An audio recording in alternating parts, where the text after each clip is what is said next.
Donald Trump only follows 45 people on Twitter. One of them is the outspoken Conservative commentator Ann Coulter. She shared anti-Muslim videos posted by Britain First not long before he did. I spoke to her a few hours ago and asked her if she knew who Britain First was when she retweeted it. No, and I'm...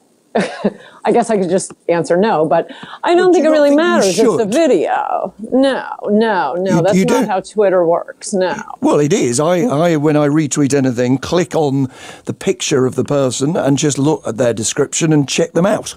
I don't believe that. Then you don't send many tweets, and I bet you can compare my tweets and your tweets, and my tweets are more accurate.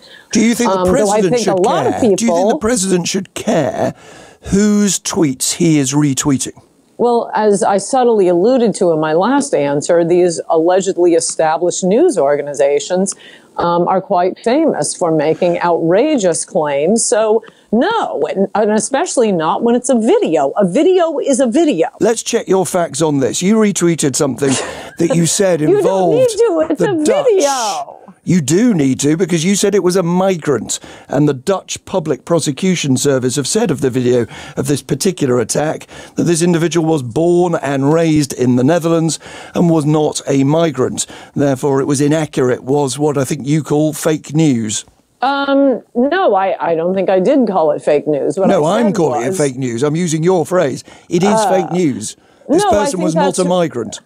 No, I think that's a difference without a distinction. This business about, but they were born here, from migrant parents who came in the 80s. No, anybody can look at the video and see this is a Middle Easterner. If you would prefer, we'll say, Middle Easterners born in the Netherlands. But if you don't accept that, we're going straight back to Middle Eastern in another 30 seconds. You said the threat came from migrants. If this person is not a migrant, that seems rather relevant to it. No, I think it could not be more supremely irrelevant. That's why I said it is a difference without a distinction. The issue is all of these Middle Easterners and Muslims being brought in to pretend like there's no difference in a 10th generation Dutch person and a migrant or the child of a migrant is preposterous. A lot of this violence, and this is what you keep blowing off and saying, I'm changing the subject. I'm not changing the subject. This is what it is all about. This is what Brexit was about. This is what Donald Trump is about. The native countries are blowing up at the just constant importation of people who do not share our Western values.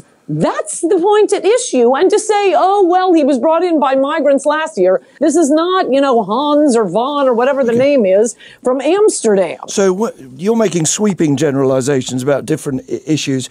Let's see if you do it in the same direction. So when a Christian shoots 58 people in Las Vegas or 9 people at a Charleston church or again and again in mass killings, what should we conclude? That Christians are prone to gun violence and therefore a serious threat? For one thing, they're quite rare per capita. For another thing, I don't think that we can say anything about Las Vegas yet. You've got the highest mass shooting rate on the planet. So to describe it as quite rare per capita is pretty extraordinary.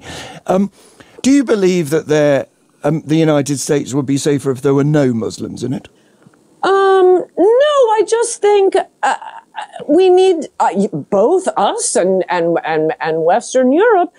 If we care, as you really seem to, since you think you're browbeating me about it, if we care about the values of tolerance and inclusion, then maybe we could take it a little slower, do a little America more vetting. The fewer Muslims you have in America, the safer you will be. The fewer. I think we can do it more carefully. I don't know why. It would be better to ban all Muslims. Well, I want, as did Donald Trump in his first policy paper at all when he was running for president, a moratorium on all immigration for a while. We're taking in, you guys have the Muslims, we have the Central Americans and the Muslims and the Asians. It's just too much. We can't assimilate them.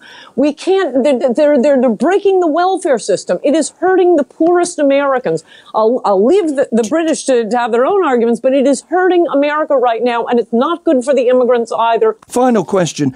Do you think it is wise for the leader of the free world to go into kind of verbal attack on his closest ally with a country to which he's supposed to have a special relationship? Is that wise? I think he's only given as good as he gets. I think he's been verbally attacked from the mother country for a lot longer than he's been attacking Britain, starting with that petition to ban him.